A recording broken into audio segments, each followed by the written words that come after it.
Hello dear students, we are beginning with permutations and combination. Okay, so fundamental principle of counting. Take fundamental principle of counting. What is it? If an event can occur in m different ways, if an event can occur in m different ways, and when it has occurred, a second event can occur in n different ways. Okay, if an event can occur in m different ways, and when it is occurred, a second event can occur in n different ways, then the total number of different ways of occurrence of two events is m into n. क्या बोलते हैं? two events का occurrence in different ways, it is how many ways? m into n ways. This principle is also known as multiplication principle of counting. This principle is also known as multiplication principle of counting. मतलब क्या है कि एक event अगर m ways से happen हो सकती है. If an event can happen in m number of veg, मतलब कोई एक काम हम m नंबर ऑफ वेज से कंप्लीट कर सकते हैं, और जब उसको कंप्लीट कर लिया कोई दूसरा काम है उसको n नंबर ऑफ वेज से कंप्लीट कर सकते हैं. If one work can be completed by m number of veg and if it is finished another work is completed by n number of veg. मतलब एक काम m नंबर ऑफ वेज से, दूसरा काम n नंबर ऑफ वेज से. Then दोनों how many ways can be completed? They are m into n ways. How many ways are there? m into n ways. This is also known as multiplication principle of counting. क्या बोलते हैं? multiplication principle of counting, और also known as fundamental principle of counting. Also known as fundamental principle of counting. इनका मतलब क्या है कि अगर एक काम कोई हमारा m नंबर ऑफ वेज से कंप्लीट होता है और कोई दूसरा काम n नंबर ऑफ वेज से कंप्लीट होता है, तो total number of ways to complete that work या to complete that event, how many different ways are there? m into n. m into n. तो total number of different ways of occurrence, ठीक है, total number of different ways of occurrence is m into n. If an event can happen in m ways, another event can happen in n ways, then total number of different ways is m into n. इसी को अगर हम generalise करेंगे m into n into p, मतलब कोई तीसरी event ले लें जो p वेज से हैपन हो रही है, तो पहली m वेज से, दूसरी n वेज से, तीसरी p वेज से, तो टोटल नंबर ऑफ वेज कितने हो गए? m into n into p ways. Okay okay, we will try to understand one with the help of one question. Suppose you can go from Delhi to Jaipur, from Delhi to Jaipur either by car or by bus or by train or by air. कितने हमारे पास option हो गए? 4 options हैं. How many options are there? 4 options. ठीक है, कैसे हैं? कार ऑप्शन है, ठीक है, बस ऑप्शन है, ट्रेन है और एयर है. 4 ऑप्शन है. तो in how many ways can you plan your journey from Delhi to Jaipur? मतलब दिल्ली टू जयपुर कितने वेज से आप जा सकते हैं? How many ways are there? देखिए 4 मोड ऑफ कन्वेंस है, ठीक है. तो आप पहले कार में, ठीक है, एंड बैक टू दिल्ली. फिर क्या पूछ रहा है? Back to Delhi. जाने के कितने वेज हैं हमारे पास? 4. Either by car or by bus or by train or by air. 4 ways हैं हमारे एक जगह से दूसरी जगह जाने के लिए. कहाँ से? दिल्ली टू जयपुर जाने के लिए कितने वेज हैं? 4. वापस आने के लिए भी वेज उतने ही रहेंगे ना. तो टोटल नंबर ऑफ वेज कितने हो गए? टोटल नंबर ऑफ वेज हो गए 4 इंटू 4. 4 वेज से जा सकते हैं और 4 वेज से आ सकते हैं. तो total number of veg, multiplication theorem जो है हमारी यहाँ से प्रिंसिपल, वो क्या बन जाएगी? 16 डिफरेंट वेज हमारे हो गए.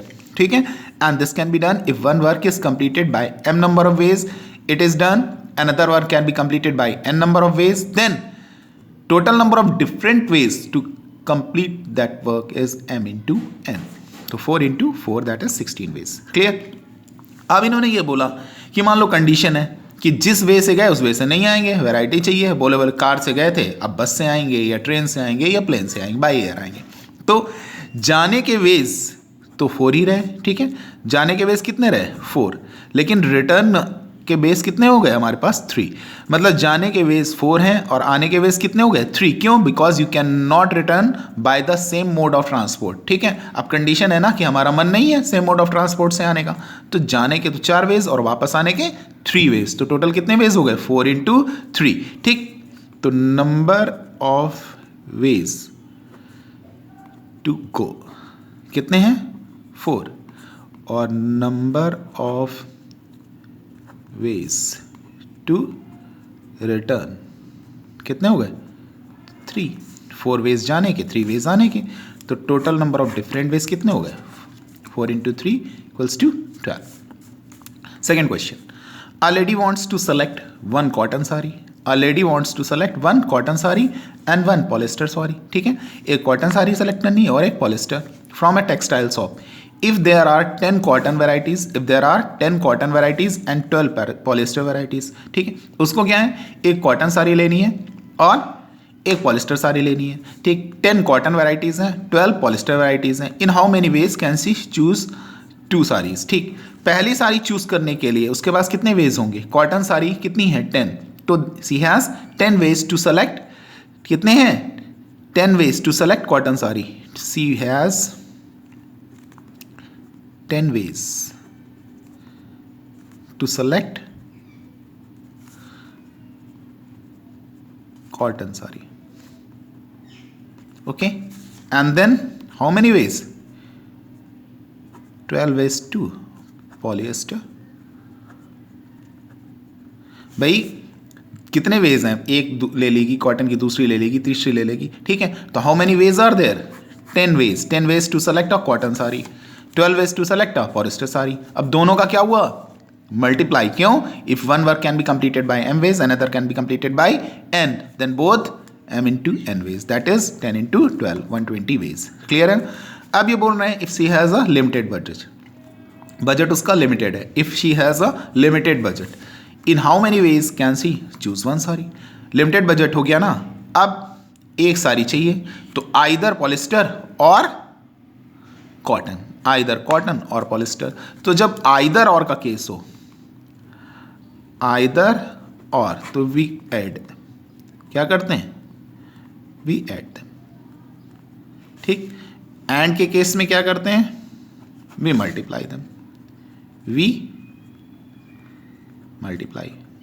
ठीक, आइदर और, तो either cotton or polyester, that is 10 ways to, इसमें आए 12, तो टोटल नंबर ऑफ वेज कितने हो गए 22 वेज. क्यों, क्योंकि सेलेक्ट करना है कोई एक, कितने में से 10 कॉटन और 12 पॉलिस्टर, तो टोटल नंबर ऑफ साड़ीज कितनी हो गई 22. ठीक है, तो 22 में से कोई एक ही तो होगी ना, तो 22 वेज हो गए उसके पास सेलेक्ट करने के लिए. Okay, just see another question. In a class there are 27 boys, in a class there are 27 boys and 14 girls. 27 boys हैं, 14 गर्ल्स हैं. In how many ways can a teacher form a team of 1 boy and 1 girl. भाई 1 boy, boy select करना है, boy कितने veg से select होगा, boy select करने के लिए कितने वेज हैं 27 बॉयज हैं, तो 27 वेज हो गए. ठीक है,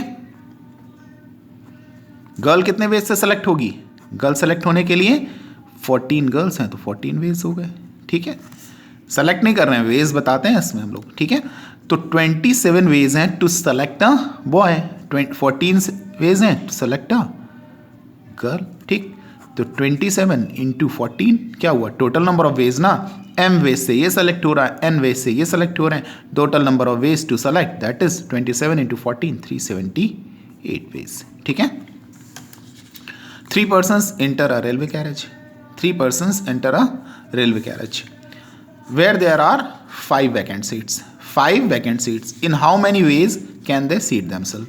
5 persons. ठीक है, कितने हैं, 3 persons हैं और 5 vacant seats हैं, 3 persons हैं और 5 vacant seats हैं. ठीक, 3 persons हैं, तो पहला पर्सन कितने वेज से फिल कर सकता है. ठीक है, कितने वेज से बैठ सकता है, पहला पर्सन के पास में बैठने के लिए कितने वेज होंगे, फर्स्ट के पास होंगे 5 वेज.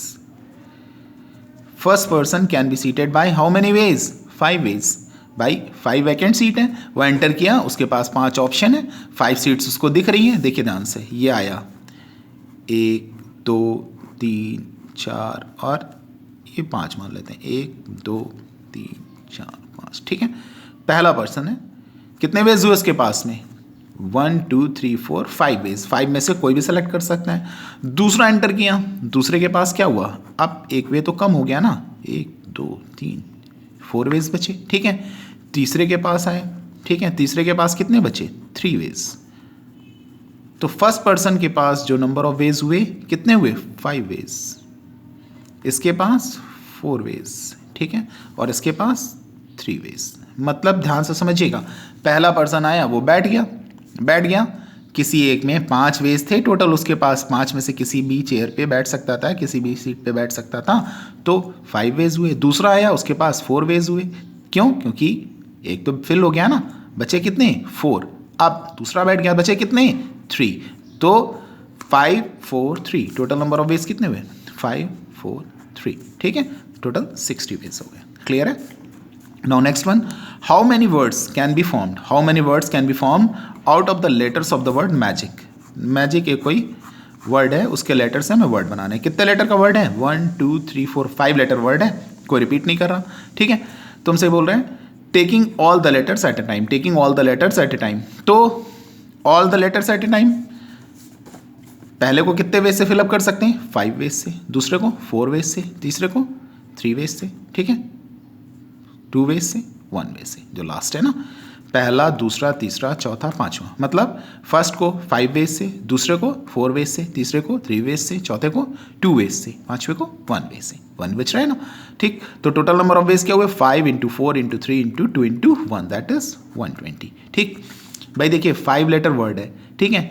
अब हमसे क्या कह रहा है taking all the letters at a time, how many words can be formed. ठीक है, तो अब हमने पहला प्लेस है उसको कितने वेज से फिलअप कर सकते हैं 5 लेटर को सेलेक्ट कर लिया, पहले वेज को, पहला लेटर 5 वेज से फिलअप कर सकते हैं, दूसरा लेटर 4 वेज से, तीसरा 3 वेज से, चौथा 2 वेज से, पांचवा 1 वेज से। ठीक है, तो टोटल नंबर ऑफ वेज हो गए हमारे 5 4 3 2 1, that is 120। Now next, how many 4 letter words, how many 4 letter code words are possible, how many 4 letter code words are possible using the first 10 letters, using the first 10 letters of English alphabet। ठीक है, कितने लेने हैं हमें 10 letters, कितने लेने हैं 10 letters। ठीक है, how many letters 10 using English alphabet। ठीक है, how many 4 letter word। अब बहुत ध्यान से समझिएगा, 4 letter word बनाना ना, 1 2 3 4 कितने letters हैं 10 हैं, कितने हैं 10।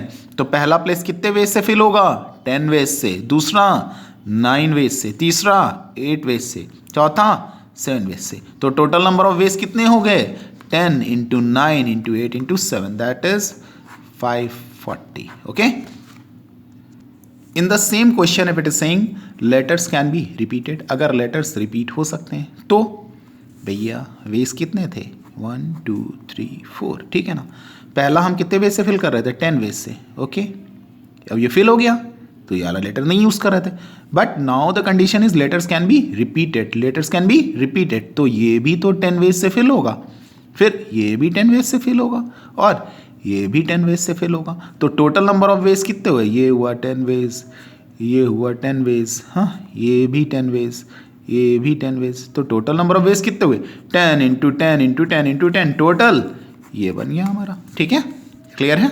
चलिए, how many 5 digits telephone number, how many 5 digits telephone number can be constructed, how many 5 digits telephone number can be constructed using the digits 0 to 9, using the digits 0 to 9। 10 digits हो गई हमारी, कितनी हो गई 10 digits. If each number starts with 67, each number start with 67, fix कर दिया।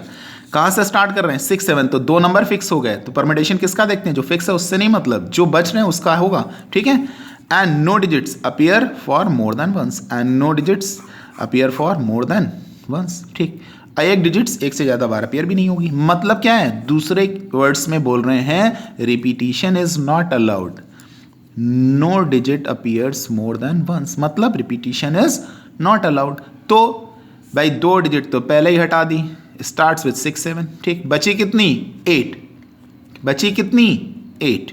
ठीक, अब how many 5 digits telephone number, तो हमारा 1 और 2 ये दोनों कैसे हो गए फिक्स्ड हो गए, ये कैसे हो गए फिक्स्ड हो गए। These 2 places are fixed. क्यों? क्योंकि इसको हम 6 और 7 से ही फिक्स फिलअप करना है इसको। तो बोल रही है ना क्वेश्चन में भाई स्टार्ट्स विथ 6 7। ठीक है, if each number starts with 6 and 7। ठीक है, 67 से स्टार्ट करना है, तो ये तो फिक्स हो गया ना, इससे नहीं मतलब। बाकी बचे 3 प्लेसेस, नंबर कितनी बची, डिजिट्स कितनी बची 10 थी, 10 में से 2 निकल गई, बची कितनी 8। तो पहला प्लेस कितने वेज से फिल होगा 8, क्योंकि 3 प्लेस ही तो बचे ना, 2 प्लेस तो ऑलरेडी फिल्ड हैं 6 7 से, ठीक। 8 से फिर 7 से फिर 6 से, तो इसी को देखना है जो फिक्स्ड है, that is not to be considered.